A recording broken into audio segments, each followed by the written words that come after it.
चरकसंहिता सूत्रस्थानं 27. अन्नपानविधि अध्यायः। अथातोऽन्नपानविधिमध्यायं व्याख्यास्यामः इति स्माह भगवान् आत्रेयः। इष्टवर्णगन्धरसस्पर्शं विधिविहितमन्नपानं प्राणिनां प्राणिसंज्ञकानां प्राणमाचक्षते कुशलाः प्रत्यक्षफलदर्शनात्। तदिन्धना हि अन्तरग्नेः स्थितिः तत् सत्त्वमूर्जयति। तच्छरीरधातुव्यूहबलवर्णेन्द्रियप्रसादकरं यथोक्तमुपसेव्यमानं विपरीतमहिताय सम्पद्यते। तस्माद् हिताहितावबोधनार्थम् अन्नपानविधिम् अखिलेनोपदेक्ष्यामोऽग्निवेश। तत् स्वभावादुदक्तं क्लेदयति, लवणं विषन्दयति, क्षारः पाचयति, मधु संदधाति, सर्पिः स्नेहयति, क्षीरं जीवयति, मांसं ब्रूहयति, रसः प्रीणयति, सुरा जर्जरीकरोति, शीधुरवधमति, द्राक्षासवो दीपयति, फाणितमाचिनोति, दधि शोफं जनयति, पिण्याकशाकं ग्लपयति, प्रभूतान्तर्मलो माशसूपः दृष्टिशुक्रघ्नः क्षारः। प्रायः पित्तलमम्लमन्यत्र दाडिमामलकात्, प्रायः श्लेष्मलं मधुरमन्यत्र मधुनः, पुराणाच्च शालिषष्टिकयवगोधूमात्। प्रायस्तिक्तं वातलमौरुष्यै चान्यत्र वेगाग्रामृतापटोलपत्रात्, प्रायः कटुकं वातलमौरुष्यं चान्यत्र पिप्पलीविश्वभेषजात्। परमतो वर्गसंग्रहेण आहारद्रव्याणि अनुव्याख्यास्यामः। शूकधान्यशमीधान्यमांसशाकफलाश्रयान् वर्गान् हरितमद्याम्बु गोरसेक्षुविकारिकान्। दशद्वौ चापरौ वर्गौ कृतान्नाहारयोगिनां रसवीर्यविपाकैश्च प्रभावैश्च प्रचक्ष्महे। अथ शूकधान्यवर्गः। रक्तशालिर्महाशालिः कलमः शकुनाहृतः, तूर्णको दीर्घशूकश्च गौरः पाण्डुकलाङ्गुलौ, सुगन्धको लोहवालः सारिवाख्यः प्रमोदकः, पतङ्गस्तपनीयश्च ये चान्ये शालयः शुभाः। शीतारसे विपाके च मधुराश्चाल्पमारुताः, बद्धाल्पवर्चसः स्निग्धा ब्रूहणाः शुक्रमूत्रलाः। रक्तशालिर्वरस्तेषां तृष्णाघ्नस्त्रिमलापहः, महांस्तस्यानुकलमस्तस्याप्यनुततः परे। यवका हायनाः पांसुवाप्यनैषधकादयः, शालीनां शालयः कुर्वन्त्यनुकारं गुणागुणैः। शीतः स्निग्धो गुरुः स्वादुस्त्रिदोषघ्नः स्थिरात्मकः, षष्टिकः प्रवरो गौरः कृष्णगौरस्ततोऽनु च।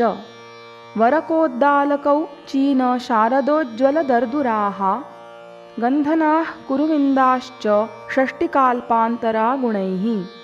मधुरश्चाम्लपाकश्च व्रीहिः पित्तकरो गुरुः, बहुमूत्रपुरीशोष्मा त्रिदोषस्त्वेव पाटलः।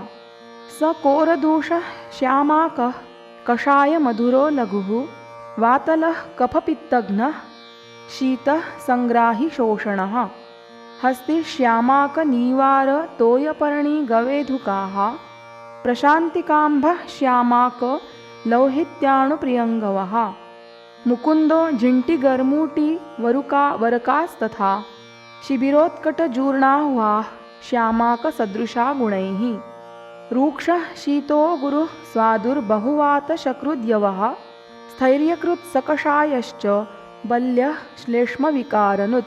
रूक्षः कषायानुरसो मधुरः कफपित्तः, मेदः कृमिविषघ्नश्च बल्यो वेणुयवो मतः।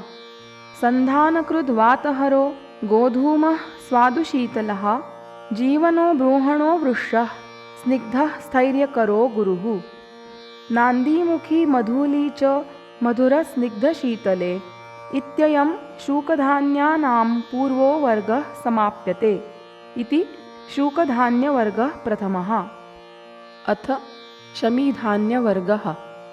कषाय मधुरो रूक्षः शीतः पाके कटुर्लघुः विशदः श्लेष्मपित्तघ्नो मुद्गः सूप्योत्तमो मतः वृषः परं वातहरः स्निग्धोष्णो मधुरो गुरुः बल्यो बहुमलः पुंस्त्वं माषः शीघ्रं ददाति च राजमाषः सरोरुच्चः कफशुक्राम्लपित्तनुत् तत्स्वादुर्वातलो रूक्षः कषायो विशदो गुरुः उष्णाः कषायाः पाकेऽम्लाः कफशुक्रानिलापहाः कुलत्था ग्राहिणः कासहिक्का श्वासार्शसां हिताः मधुराः पाके ग्राहिणो रूक्षशीतलाः मकुष्ठकाः प्रशस्यन्ते रक्तपित्तज्वरादिषु चणकाश्च मसूराश्च खण्डिकाः सहरेणवः लघवः शीतमधुरा सकषाया विरूक्षणाः पित्तश्लेष्मणि शस्यन्ते सूपेष्वालेपनेषु च तेषां मसूरः सङ्ग्राही कलायो वातलः परम्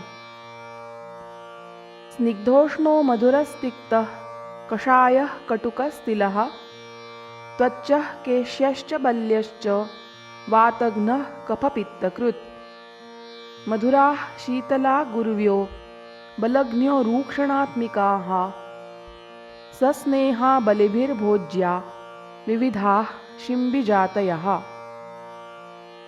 शिम्बी रूक्षा कषाया च कोष्ठे वातप्रकोपिनी न च वृष्या न चक्षुष्या विष्टभ्य च विपच्यते आढकी कफपित्तघ्नी वातला कफवातनुत् अवल्गुजः सैडगजो निष्पावा वातपित्तलाः काकाण्डोमात्मगुप्तानां माशवत् फलमादिशेत् द्वितीयोऽयं शमीधान्यवर्गः प्रोक्तो महर्षिणा इति शमीधान्यवर्गो द्वितीयः।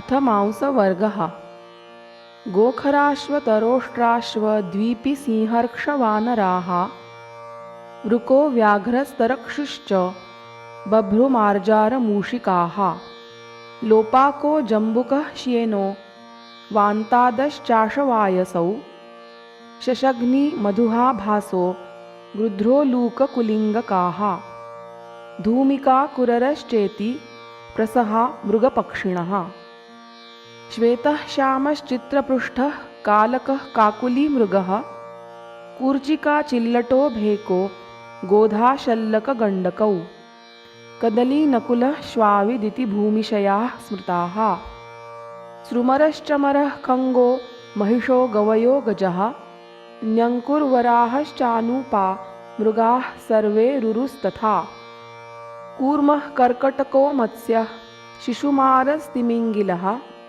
शुक्तिशङ्खोद्रकुम्भीर चुलुकीमकरादयः इति वारिशयाः प्रोक्ता वक्ष्यन्ते वारिचारिणः हंसः क्रौञ्चो बलाका च बकः कारण्डवः प्लवः शरारिः पुष्कराहुश्च केशरी मणितुण्डकः मृणालकण्ठो मद्गुश्च कादम्बः काकतुण्डकः उत्क्रोशः पुण्डरीकाक्षो मेघरावोऽम्बकुक्कुटी आरानन्दीमुखी वाटी सुमुखाः सहचारिणः रोहिणी कामकाली च सारसो रक्तशीर्षकः चक्रवाकस्तथान्ये च खगाः सन्त्यम्बुचारिणः पृषतः शरभो रामः स्वदंष्ट्रो मृगमातृका शशोरणौ कुरङ्गश्च गोकर्णः कोट्टकारकः चारुष्को हरिणैणौ च शम्बरः कालपुच्छकः ऋष्यश्च वरपोतश्च विज्ञेया जाङ्गला मृगाः लावो वर्तीरकश्चैव वार्तिकः सकपिजलः चकोरश्चोपचक्रश्च कुक्कुभो रक्तवर्त्मकः लावाद्या विष्किरास्त्वेते वक्ष्यन्ते वर्तकादयः वर्तको वर्तिका चैव बर्हि तित्तिरिकुक्कुटौ कङ्कशारपदेन्द्राभ गोनर्दगिरिवर्तकाः क्रकरोवकरश्चैव वारडश्चेति विष्किराः।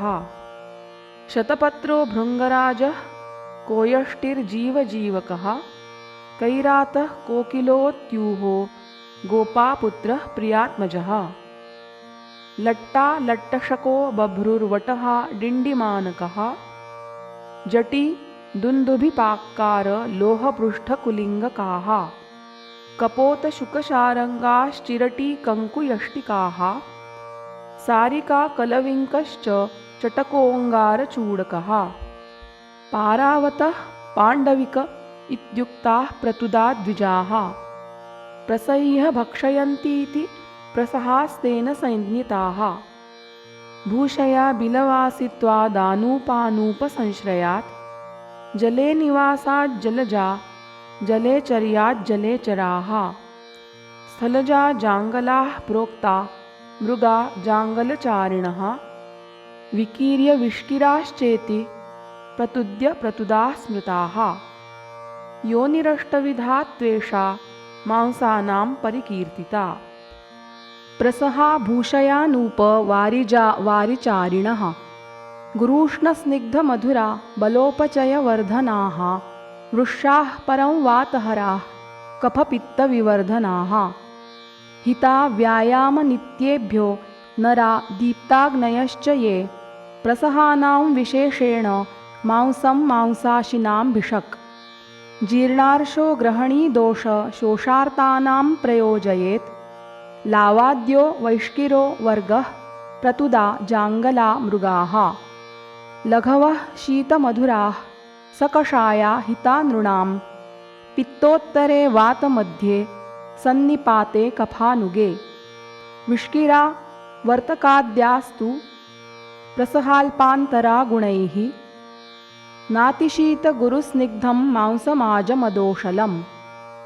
शरीरधातुसामान्यादनभिष्यन्ति ब्रूहणं मांसं मधुरशीतद्वाद्गुरुब्रूहणमाविकं योनावजाविके मिश्र गोचरत्वादनिश्चिते सामान्येनोपदिष्टानां मांसानां स्वगुणैः पृथक् केषाञ्चित् गुणवैशेष्याद्विशेष उपदेक्ष्यते दर्शनश्रोत्रमेधाग्निवयोवर्णस्वरायुषां बर्हि हिततमो बल्यो वातघ्नो मांसशुक्रलः गुरूष्णस्निग्धमधुराः स्वरवर्णबलप्रदाः ब्रूहणाः शुक्रलाश्चोक्ता हंसा मारुतनाशनाः स्निग्धाश्चोष्णाश्च वृष्याश्च ब्रूहणाः स्वरबोधनाः बल्याः परं वातहराः स्वेदनाश्चरणायुधाः गुरूष्णो मधुरो नाति धन्वानूपनिषेवणात् तित्तिरिः